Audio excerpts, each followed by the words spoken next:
Life is such a blur. Email details, more stuff. My business is consuming me. Am I really living? When do I get to do what energizes me and enjoy the rewards? Welcome to your second life. All is now doing what you love and loving what you do. It's radical creativity. Here's your host, the VIP coach, John Davidson. All right, this is JD. You're here with the VIP coach. And you are an entrepreneur. It is 2011, folks. We're very excited to be bringing radical creativity to you. It's born out of No Hype Allowed, of course, our previous show. And this is John Davidson, JD, and we're broadcasting from Huntington Beach, California, throughout the world. So welcome to the VIP Coach. This is our online radio output that marries or that matches, parallels our VIP Coach program. And we provide high-level performance coaching to entrepreneurs throughout the Northern Hemisphere. And these individuals are totally ready to make a huge jump in their career. They're individuals that want an insane amount of free time off. They really want to enjoy all of the fruits of life. They know that a business is geared to serve their life rather than consume it. I like to think of our clients as lifestyle entrepreneurs. They've come to understand that really being an entrepreneur is a lifestyle choice. Yeah, it really is. It's about living on your own terms. And the number one thing they want is freedom. They want inner freedom to create what matters to them. They want a lightening load of stuff in their life. They don't want a lot of stupid things that they've got to fire first. They don't want to be doing menial work. And they absolutely don't want to be caught up in the minutia that they inadvertently create when they go out in the world and they become very successful. And a lot of the clients that come into the VIP Coach, you see, that's really where they are. Is they've come to a point in their career where things have gotten very, very complicated. You know, they're buried between tons of emails, a lot of voicemails. They're buried between paperwork and all kinds of stuff. And if they go up in the helicopter of their life and they look at it and they say, wow, what's really taking my attention? What's really got me? What they say is, I'm not available. I'm not available to what matters to me. I'm not available to what I say is important. I'm not available to this present moment. I'm not available to attend to the future that really, really matters a lot. I'm not available to listen to what my staff is talking about. I'm just not available. I'm not available to tap the ultimate creativity that I could tap. I'm not available to innovate. I'm not available to optimize anything. So all they're pretty much doing is just fixing stuff. They're like mechanics. They're always putting out fires. And just when they come into the program, what I hear is they say, JD, I feel like I'm kind of prisoner of my own machine. And so through a process of concepts and strategies and habits and perspectives, they move from a life of distractions to a life of access, to a life of availability, to be able to get present to what they're doing, to be able to allow kind of the emerging moments. We like to think the future is presencing itself through the now, through this moment. So if we're not available, how can we start to really take delivery? How can we listen to what the future is really asking us to do? So today's show is all about that, folks. This is the lead into the show, is it's about availability. And I'm going to make a guess about you with relationship to availability, is there's a lot of things that you want to be available to. You want to be available to your kids. You want to be available to your dreams. You want to be available to your loved ones and your friends. You want to be available to your hobbies and your aspirations outside the workspace. You want to be available to be doing what you absolutely love doing and you get immersed in, you kind of lose yourself and find yourself. You know, if it's surfing for you, you want to be available to surf. Whatever it is, what I'm finding more and more and more is there's this huge lack of availability, that no one really is feeling available. There's this total sense of being occupied by all the gadgets, of being occupied by the computer, by the iPad, of being occupied by iTunes, right? We're just caught up in a whole bunch of entertainment. Everything's got our attention, but the right stuff. Everybody else has got our attention, the things that really, the advertisers, the marketers, those things that don't really matter so much, but they're always trying to penetrate our attention, right? And yet we don't take an inventory. We don't stop and say, wait a second, hold on a second, whoa, let me pull the train to a halt. Am I really doing what matters to me? We don't slow down. We can't seem to slow down. So that's kind of the environmental piece. But there's a whole bunch of other noise inside of us that doesn't make us available. Our judgment doesn't make us available. Our minds are full of knowledge. They're full of stuff that we know because we want to be familiar with what's here. And so we store up all these concepts and rules and ideas and expectations about what the world is supposed to be. And then we come into these new moments and we say, okay, I think I got this figured out. And all we're really doing at best is telling ourselves a big story. We're just hallucinating. We think we know what's going on, but nope. We're just looking through the lenses. We're obscuring the lenses. And we're more and more outlawed by all of this accumulation. Our memory has become our enemy. We have so much that we know that even our own identities are married to what we know because we don't want anybody to think we're stupid. So judgment clouds up our availability. And then what happens is our hearts. People hurt us. We wonder what was wrong with us. And we say, something must be going on with me. I'm inadequate because that person treated me that way. Or I'm inadequate because I lost. Or I'm inadequate because I failed. Or that didn't work, so I'm going to make up a meaning about what those conditions say about me. And then that story starts to take an archive. And then more and more through time, as conditions change and we go through the changing weather systems of our lives, we become identified with that. We go back to that story, and that story causes us angst, and we hurt ourselves more and more, and then we disconnect. Yep, we're not available because we're not vulnerable. We disconnect. We disconnect because we got to predict and control. Predict and control, predict and control. We've got to predict and control. Yet the universe is just a total wild card. Whatever happens to you is not a function of what you did poorly. You're not in control of your reality. Are you nuts? I've talked about that on No Hype Allowed for years. The universe is cooperating with you sometimes. Sometimes it doesn't. But no. Of course, there must be something that we have to interpret about this condition in our life. I wonder what this means about me. Or, I wonder what this means about how I'm going to prepare for never to have this again in life. In fact, I'm going to prevent it from happening. Yep, I'm going to preemptively strike. I'm going to watch out. I'm going to make sure that that angst of the past, that yearning from the past, I'm never going to let that in again. Nope, I'm going to be ready. Man, I'm going to be tough. I'm never going to let that happen to me again. Nope, they're never going to screw me over again. Nope. I'll pick up on those signals. I should have known better. We're not available. And then we get to fear. Fear of humiliation, fear of failure, fear of danger, fear of being found out about something we don't want people to know. We have a lot of fear. We have fear because we really respect ourselves and we don't want to hurt us.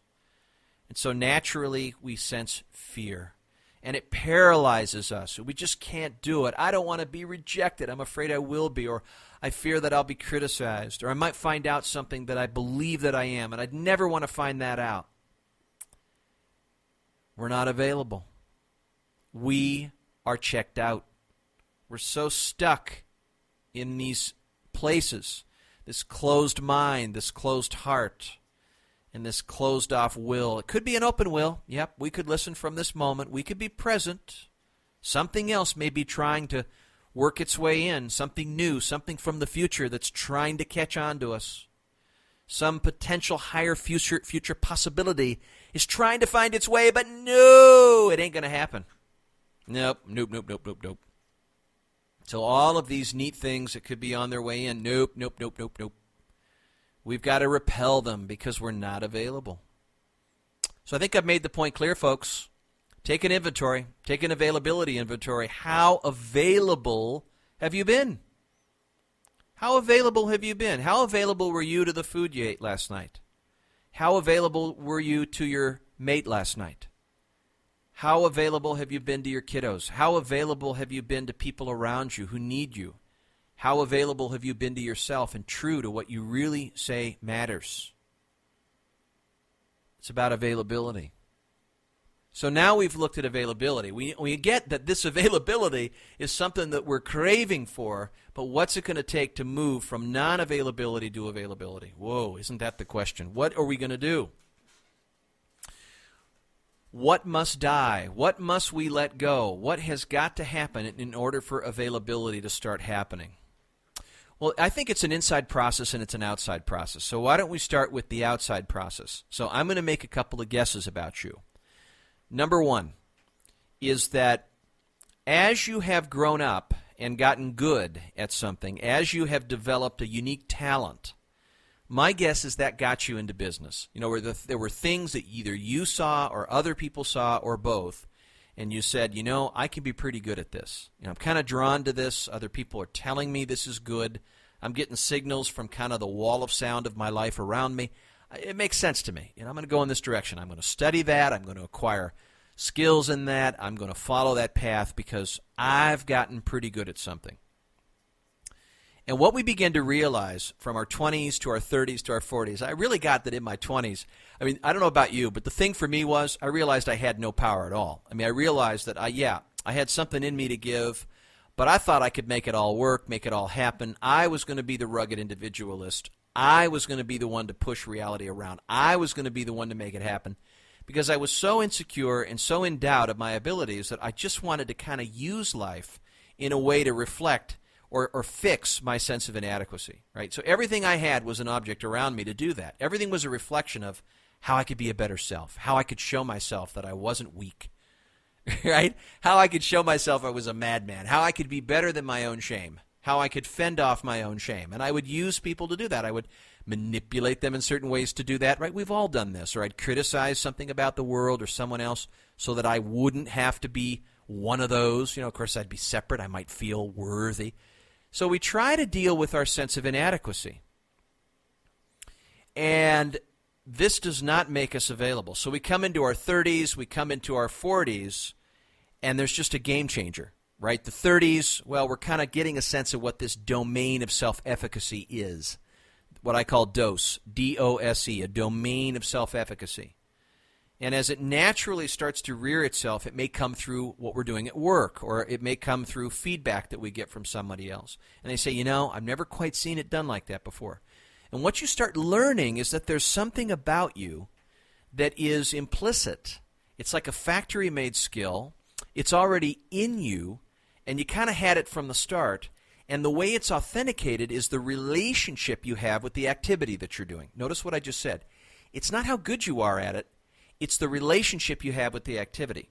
For example, when I started coaching, I wasn't very good at it, but the relationship I had with the coaching activity was so entrancing, and it was so neat, and I got so much energy from it, that kind of love was exactly the prescription I needed to make the haul, to work through some of the areas I thought I might quit from, some of the mistakes, the frustrations, the setbacks. It got me to manage the emotional pullback, kind of that love-hate relationship as we're assimilating the habit and we're becoming better at what we're wanting to create. But through that process, there's something about the activity that just does something to us, and it's our relationship with that. It's what it does to us that makes us unique and one of a kind. Because there's a certain point where something does something to us, and boy, if it's the best thing in the world that you're good at, great. I hope it is. But for most of us, it's not. We have to start somewhere with a common skill level, or even an incompetent skill level, until we get to an uncommon skill level, right? So uncommon that, well, no one's really seen it that way. They might even say it's genius.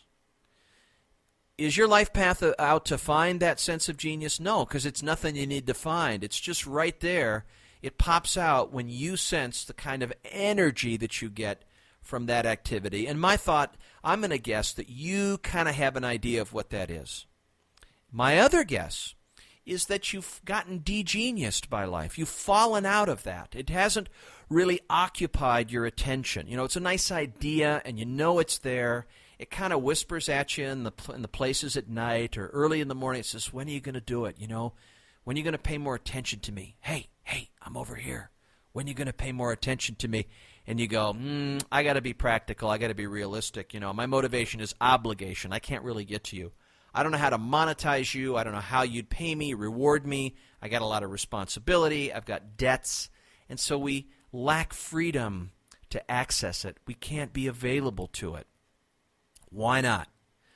Well, social expectations, right? We may not be expected, maybe what we're supposed to do. Or we start to sense maybe we own a business, we feel so responsible for the well-being of the business that we hold on to the control. We don't delegate out to people, right? We don't give them things to do because we'd rather make sure we lose the errors. We want to do it perfect. Long-term, big consequences, exhaustion. Short-term, maybe a little bit of relief. But we end up long-term being more exhausted. There's more diminishing return, which then makes us less useful. Because what happens over the course of your career is the less and less that you do this, the less and less that you occupy the domain of self-efficacy, this unique talent or ability or personal gift, the less and less useful you become. That's right.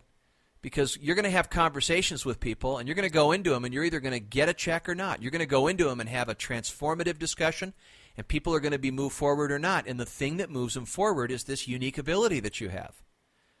But if you've gotten caught up in all of these other roles because you have to, because you're worried if you don't, then, right? So you start getting good at all these other things that don't energize you, and then the world around you says, I think I'll pay you for that. And you go, ooh, boy, my phone's ringing off the hook for those things I do, but I'm not really energized by all that stuff, and more, it's feeling like a job. You're going, this really loses my spirit. This really loses my inspiration in spirit. You kind of lose touch with your best self. And more, as the money comes in, it's like a justifier. You go, well, yeah, I got to get paid more and more to be more miserable. So the less I'm connected to it, well, the more miserable I am, the more I got to demand payment. And then suddenly that shakes up. Oh, boy, you hit a ceiling. There isn't enough payment to get you out of your misery. Your misery's out of proportion with your payment. And you go, if I keep making this same, but I'm at this level of misery, how am I going to do this? What do I have to do? And then you start working more hours, and you go, I'm even more miserable. So do I have your attention? I'll bet I do. I hope I do. And so what we're going to do, we're going to take a break here, and I really want you to think about during the break, it's a very, very quick break, okay? So what I want you to think about is, have you really identified this domain of self-efficacy? Do you really have an idea of what it is, right? And what would be the implications of bringing you back to this place where things would be okay? You could trust it like an instrument. It would be available to you. You'd be able to access it because you got the right support system. Think about that. Who would you need to put around you to do that? You got the right habits so that the continuity of your relationships, the credibility that you have with them, they continue to pay you, and you buy more time with your money so that you're able to make this turn back into this. You can hire more staff, buy more time, and get more access to your creativity. And what about your relationships? It gives you a chance to choose your relationships. So I want you to think for a moment, how are we going to make this turn, okay? I'll be right back. Having a life where you have the creative freedom to do what you love and to offer the world something that only you can bring to the table. That is the world of high-level performance with John Davidson. That is the world of radical creativity. That is the world that you can be a part of when you realize all that is holding you back is you. Begin the journey through one-on-one coaching that gives you the finesse for business and lifetime achievement, and find your place on the roadmap to high-level performance today. Visit highlevelperformance.com. What matters to me? What is my true work? Monetize your passion and enjoy creative freedom with the VIP Coach. You're listening to Radical Creativity with Executive Performance Coach John Davidson. Ooh. D-O-S-E. D-O-S-E, unique ability. D-O-S-E, folks. Your domain of self-efficacy. What is your domain of self-efficacy? So I've asked you to consider real quickly, what is that domain of self-efficacy? Do you know what it is? If you don't, ask 5 people around you. Why are you in a relationship with me? What outside my traditional role would also be valuable to you? Or what's been more valuable to you than my traditional role? What is my personal gift? What have I taught you that you haven't told me? You see, a lot of times we'll demonstrate this at certain encounters with people, and they kind of grab something. They insert something by osmosis that you do, right, when you're doing this. And they kind of copy you, and they want to be like you in this way. And they want the same kind of admiration or the same kind of heroism. So we're looking for where you are a hero to someone. Isn't it fun to be someone's hero? It's fun, right? We rescue them from dangers. We help them access opportunities. We help them reach futures they're excited about. That's what transformative leaders do, and the show's about transformative leaders. So T leaders are really all about that, and T leadership means the first place where we get confidence as team leaders is occupying ourselves, really being the strictest person in the world without anybody else telling us to. We're the number one governor and bouncer about this domain of self-efficacy. Everything else has to go but this. So imagine if you take everything else away, this area that you're thinking about. You take it away by negating it or automating it or delegating it. Okay? What are you going to do? Well, one, you're not going to be bored anymore, right? You're going to be more involved because this is the area that really juices you. This is what makes you lights out, right? This is great. Knocks you out. You love it. This is your juice. But what about those people around you? Who do you need? Who's going to complement you either now or someone you got to find? A partner, a new employee, someone you could trade with? Who has kind of this area clear to you? You know what that area is, right? And you see it.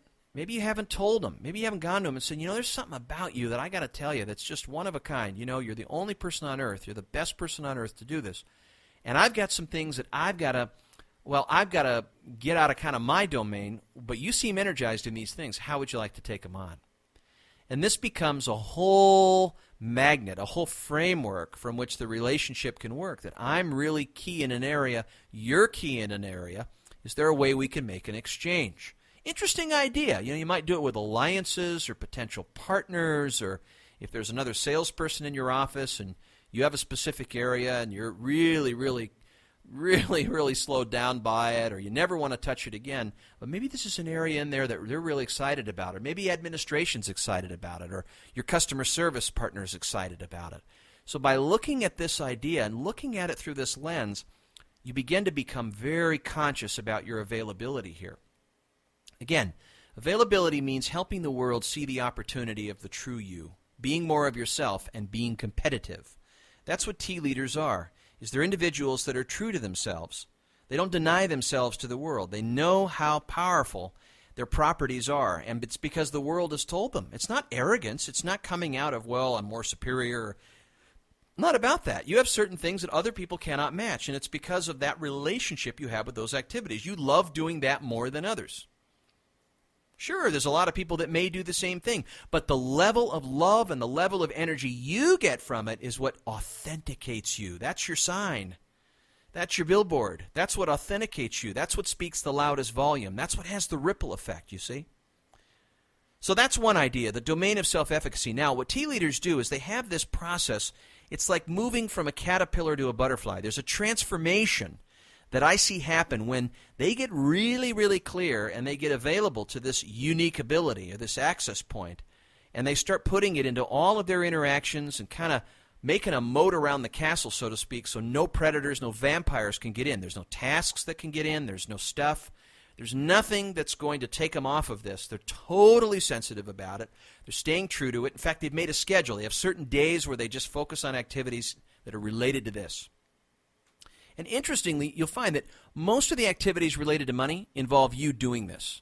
So most of the things that your money-making things need you to do, most of the relationships, the activities, all of those events that you've got to do to make money, to turn that conversation into a check, it involves demonstrating or operating within this area. I'll just bet. Because this is game day stuff, folks. This is what you do when you're doing your best work. This is the climactic moment. Now, what I see is that we get access, we begin to find an availability to what I call an organized consistency. Organized consistency. And organized consistency means we've now taken this personal gift and we've escalated it. We've emancipated it into a method or a process. A good example would be like Bruce Lee. Now, here's a guy who rose to the occasion as a one-of-a-kind fighter. He then developed his own style, right? He was a player. He had his own style, and we caught on to that style, and he became notorious for that style, right? And we said, wow, no one does it like it, and he had to turn toward himself to do that. He wasn't copycatting anybody. Sure, he learned from other methods, from other people that started the way I'm talking about. And what he did was he found his own way through. But then what he did was he developed a methodology. He developed a body of technique. And he opened his own studio, and then he had students that studied under his technique. He became pedagogical, which is teacher-student. And it's about giving something away. It's about developing a body of technique. And I find that a lot of entrepreneurs, they want to get here. They want to develop a business that inhabits or encloses this unique process or this unique system, but there's something in the way. There's a lack of planning for it. There's just a lack of support on it. There's always too much to do. So the more we kind of clear the way, what emerges is this unique kind of Christmas tree system. And what I mean by that is they get the base, right? And then they begin accessorizing it with their own kind of emotional nuances that they're going to give the customer. They get this really clear idea of all the encounter points that they have with the people that pay them for what they do, and they start to develop a very unique, ultimate, total client experience that only they deliver. No one else can do it like them, and it's crucial to the future success of their client. You get what I'm saying? You developed an OC, an organized consistency, a method or body of work. You take that unique ability, that personal gift, and you bring it up, you inflate it in such a way, you enlarge it in such a way, where now what you've got is you have this system, this methodology. I've done that with coaching, right? People hired me because I was a great coach. I was really good at it, right? Had a lot of natural ability, then developed it, became very habitual about it. And now what I'm doing is I've codified my method. I've developed a body of technique where there's 8 lesson plans, and there's names for all the things in the lesson plan. And no one can stand close to it. No one can compare to that because it's a product of me. I've made my coaching as art. It's a creative art that pulls out a system where I take a certain person from one place to another. I take an enrollee in the coaching program from one set of conditions to another set of conditions, from one territory to the next, which is what leadership is moving from one territory to the next. So there is a transformative process that I've developed, and it's born out of this creative zone, this creative radiation space that kind of radiates out and feeds this process every time I come back to it. And I'm taking from my own abilities, and I'm really memorializing it in a sense, and broadening it and accessorizing it, like putting new bulbs on the Christmas tree and building on it and making it more cool and more remarkable, until it gets to a certain point where it's just absolutely freight train convicted unstoppable. It's just, it kind of goes on itself. You know, you just do it, don't have to think about it. And so that's the second availability, is developing an availability to what it is that your body of work can become. But there is another level of confidence. Confidence is about where you put your attention, you see. Confidere means with trust. So where do we trust ourselves to put our attention? Past, future, or present? I'm suggesting that we're present as much as possible. That doesn't mean we don't have an intention. That doesn't mean we don't look forward to our aspirations. We can't deny what we care about. But we place what we care about, we place our truest desires right through the center. We pierce right through the center of our awareness. We put it right in the center of our awareness, and our intention and our attention come together like an eclipse. What we're looking at now is informed by what our truest aspirations are. You see, it's all about the source from which we're looking. We've talked about this in other radical creativity shows. So what's that third level? Dynamic flexibility. That's the third level. How do I become available to being so present, to being so here and now, to being so at this moment, that anything the future needs will be given to me in this moment? And you've seen this. You've seen Mozart do it, where he started with this unique talent, moved it into a body of work, and then becomes so dynamic and competent at what he's doing that he just can't stop doing it. His body of work has become so habitual and tacit and implicit that any knowledge that's going to come forth, it's not even embodied yet. It's not even learned or talked about or shareable. It's not even habitual. It's so in the inner voice that's trusted that everything that's going on is just right there. I'll give you another example. My dad is a performer, and just before he walks out on stage, now my dad's been performing for over 40 years. He's got a huge body of technique. He's got his show down packed. Still some of the same jokes that have stayed true to the core of him. Still does them, and then he evolves his show in new ways. But what happens is there's something that happens. The moment he steps out on that stage, everything stays back. And then he goes forward, and he moves into the room.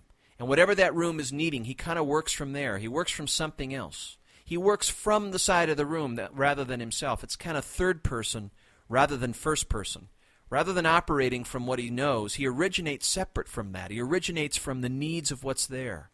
Very intuitively kind of plugging in as he goes what the room is needing and getting the mood read and kind of sensing what's wanting to happen, because he's reached such a mastery level that he can work at such that level where he's flexible and he's dynamic with what's wanting to happen.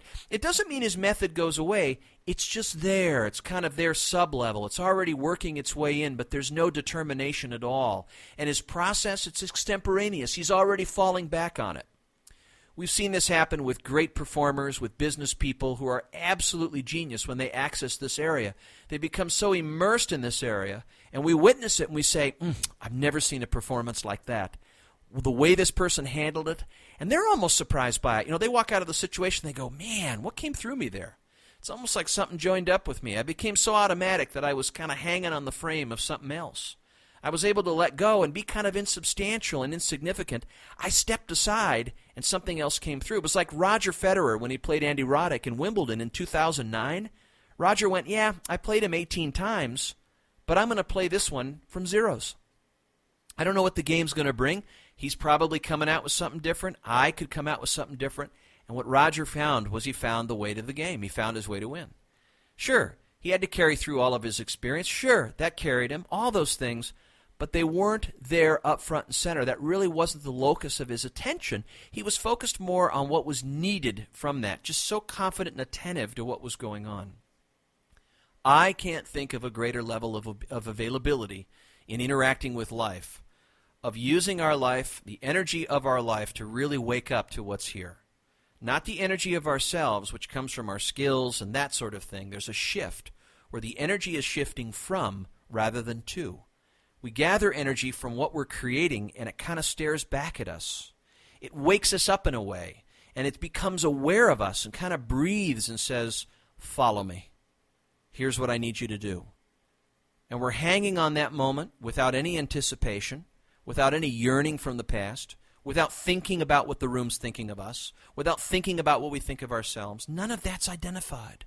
We're just dynamic and flexible with what's going on. So immersed, letting go of the outcome, that anything isn't fixed. There's nothing fixed about it. There's any possibility in all directions. It's true. What happens? Well, there's a natural order that seems to happen, where whatever is wanting to happen is a process of surrender.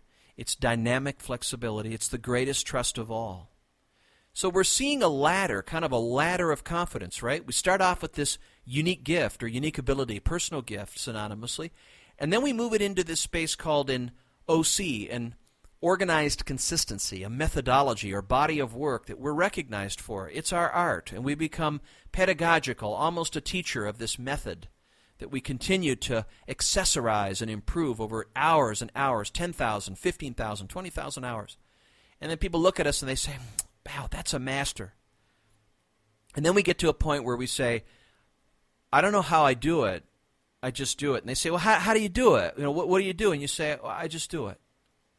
They can't really explain it. There isn't this exchangeable quality. They just say, I just get in there and I do it. Well, why do you do it? I don't know. I just do it. That's just where it comes from. It's just, I enter this thing and that's it. I work from there. And it's like they're going, wow, where'd you find that? I've noticed that on coaching calls so often lately where I'll just enter from the call.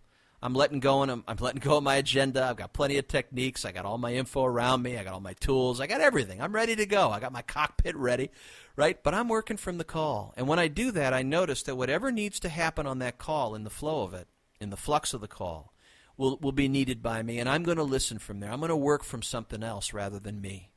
So I challenge you to be available to something else, to stand in a different place in the room and go into the world of wherever you are. Not your world, but the world of whatever's there. The world of nature, the world of their world, your client's world, their desires, the world of whatever that other thing is, to be having an operating structure from there as if it's looking back at you.